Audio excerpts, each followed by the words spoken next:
There are some games where just the title screen will give you an idea about what you're in for. Pretty sure Sakura Spirit is going to be one of those. Boobs. Right. Hi everyone, this is PyroFalkon. Welcome back to PyroFalkon's Let's Play Extravaganza, where it's your Let's Play 2. Today's game, as you can see, is Sakura Spirit, and, yeah, that's assuming you can get your eyes away from certain anatomy and Boobs. see the actual title. This game was bought for us by Kalo Shade. Thank you, Kalo. He actually bought this like 6 months ago, and I'm only now getting to it. But if you guys buy me a game, I always try to do it for the channel. So let's just get this going. Every person has a dream they wish to pursue. Yet, as people grow up, they often come to realize the truth. Dreams are nothing more than fairy tales. Ouch. At least that's what most people say. Then, what about those who do end up accomplishing their dreams? Are they merely incredibly lucky? Every man has a dream he wants to accomplish. However, there is something really important you should know, my boy. A real man doesn't give up on it. I'm just considering where I want to put the voice of Dr. Bad Touch in this. Please don't. A real man doesn't give up on his dream, no matter what overwhelming challenges he might have to face. I still remember those foolish words my dad used to say, but despite their silly nature, I found myself inspired by them. Ever since I was a young child, I have been interested in martial arts. It didn't matter whether I watched a match on television or read a manga about some heroic martial artist. It has always been my dream to become a martial artist one day. Of course, it was a bit childish of me to think that I could become a hero simply by learning martial arts. Even though I already understood that superheroes were nothing more than figments of my imagination, I still had a desire to use my strength for the sake of others. My name is something unpronounceable, a 17-year-old rising judo star, and no, that's not me bragging. I'm actually about to take part in a tournament 2 weeks from now that could make or break my career to an international level. Of course, I was excited about the opportunity to finally accomplish my dreams and represent my country at a sport that I loved, but the same excitement also made me feel incredibly nervous. And while those worrisome thoughts haunted my mind, a familiar voice resounded from outside the window. Ahoy! Taka-kun, get your butt in gear! Okay. I'll be right there, Kiyomi. Not wanting to keep Kiyomi waiting, I quickly dashed toward the front door to let her in, not even realizing I was still in my pajamas. Hold on a second, Kiyomi. Gotta grab my shoes before we head off to school. Really? Never realized our school had a strict uniform or sleepwear policy. Nice jammies, by the way. Did you borrow them from your mom? Ouch. For a moment, my eyes drifted downwards, noticing that I was indeed wearing my pajamas. I let out a groan of annoyance and marched back toward my room. There's nothing wrong with my jammies. The Golden Knight is a famous comic book hero in the West. Besides, not everyone prefers to sleep naked like you. Mumbling those words, I started stripping out of my clothes, not particularly minding the presence of the girl behind me. That only happened once. You know very well it was super hot that night. And jeez, warn me before you strip naked in front of me, you idiot. Is there a TV tropes page specifically for, like, anime and manga? Because the whole, like, you know, guy is late for school, girl comes in, watches him strip, you know, this feels like about 7 different animes I've watched. I'm sure there is. Or at least the scene, anyway. I think there's tropes for all the stuff happening right now. You didn't seem to mind it when we were little. Maybe you want me to turn around instead? No, stop! Don't make me kick your ass! I decided I had teased her enough and quickly pulled on my pants, proceeding with the remaining few items of clothing before I was suitably dressed for school. Besides, I had a reason for being so distracted. You've been distracted a lot lately. What's going on in that hollow skull of yours? It's that upcoming match. I have no idea how anyone can remain calm when an international career is at stake. I wouldn't be surprised if I had made up enough doomsday scenarios to fill up the apocalypse genre. That's a good line. Oh, right, the judo thing. I'm sure you'll do fine. I've seen some of your matches and you kick butt. And of course, if you're really worried, you could always pray. Pray? What? Don't tell me you don't know. It's one of the school's legends. Apparently there's some shrine out in the forest that if you pray to it, brings you good luck. Ichikawa-san said that his sister prayed to it the night before her exam and she got a perfect score. A shrine that is said to bring you good luck. Sounds like bogus to me, but at this point I'm willing to try anything, I guess. I'll ask Ichikawa-san about the location. Ah, God, I suck at pronouncing Japanese names and words. I'm not exactly in the mood to get lost in the forest and end up a modern-day Tarzan. Well, whatever. If you do go looking, at least send me a message to let me know. Will you hurry up? We're gonna be late again.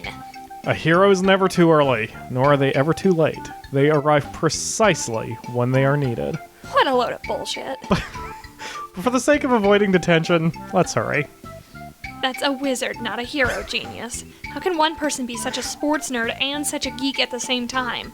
Let's not forget the Casanova and Man of the Year candidate bits. They're important details. I doubt you'd qualify for either one of them, Pajama Boy. Anyway, let us boldly go where everyone has gone before. To school! Nerd. It's pretty much exactly what went through my head when I read that line.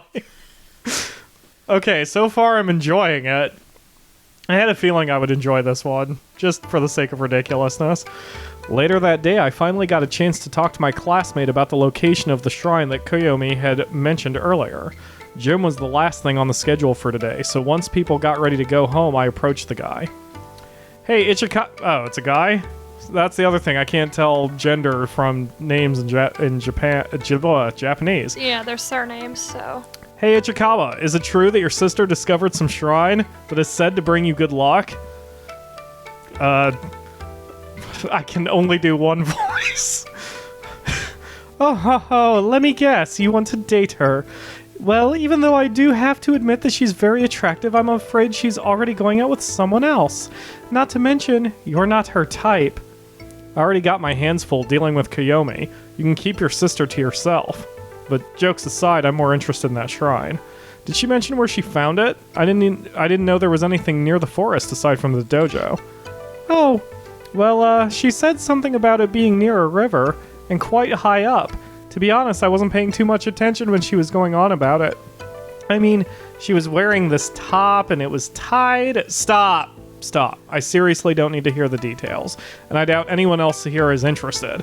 So, do you know anyone who might have heard about the shrine? Are you guys talking about that lucky shrine out in the forest?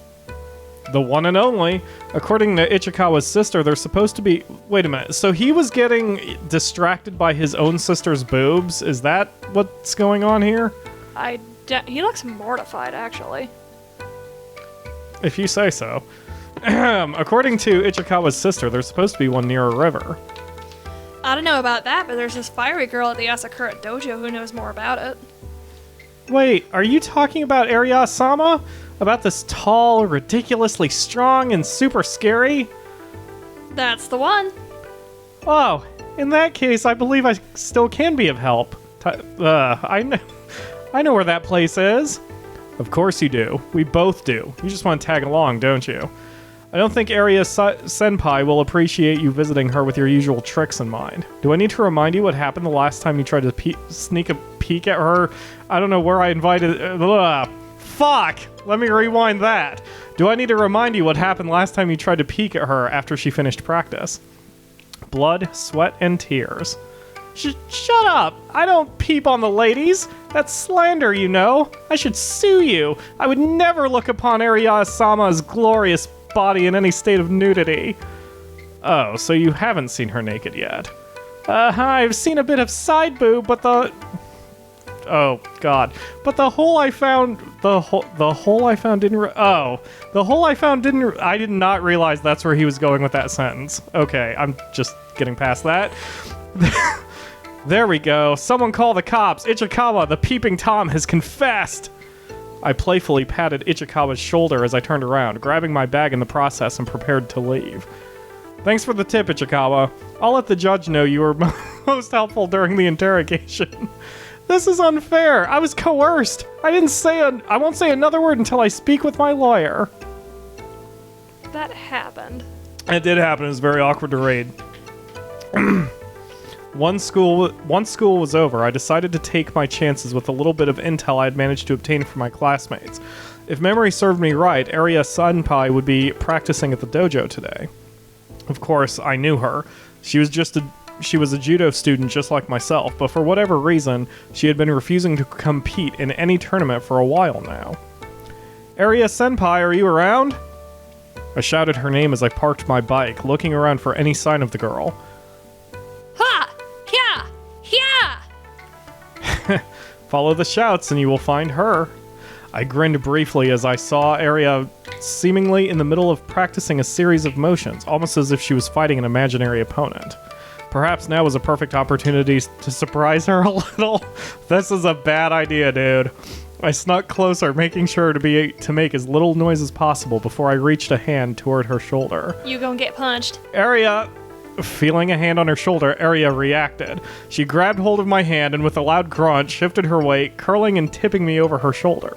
I didn't have time to brace myself for the impact before I hit the ground like a sack of potatoes. Yeah! No one sneaks up on the great Kunoichi Aria! Oh, Taka boy, I didn't realize it was you. I'm sorry, are you okay? You don't sound very sorry.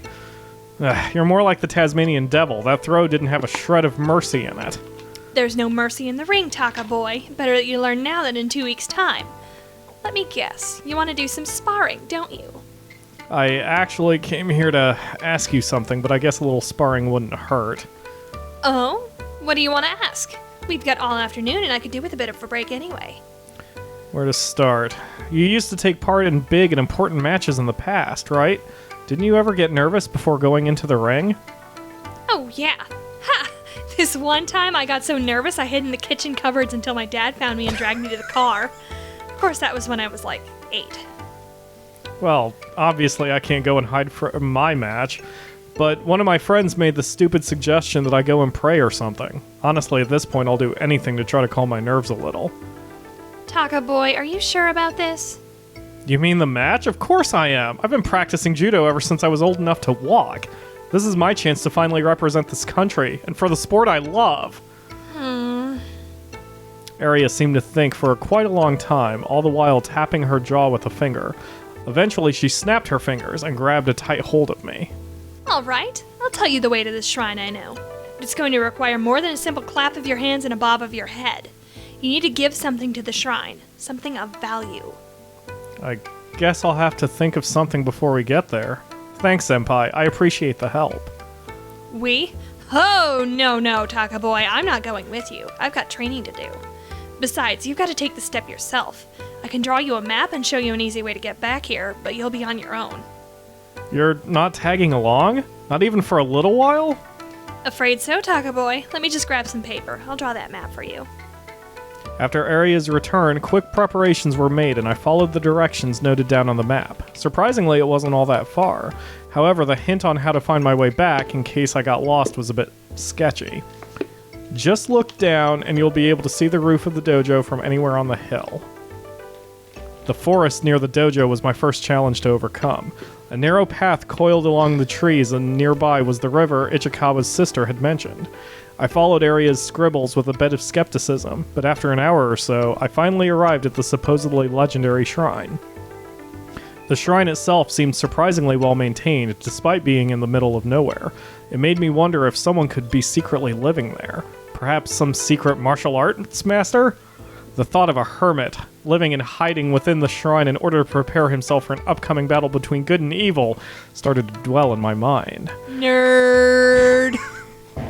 I guess it's too good to be true.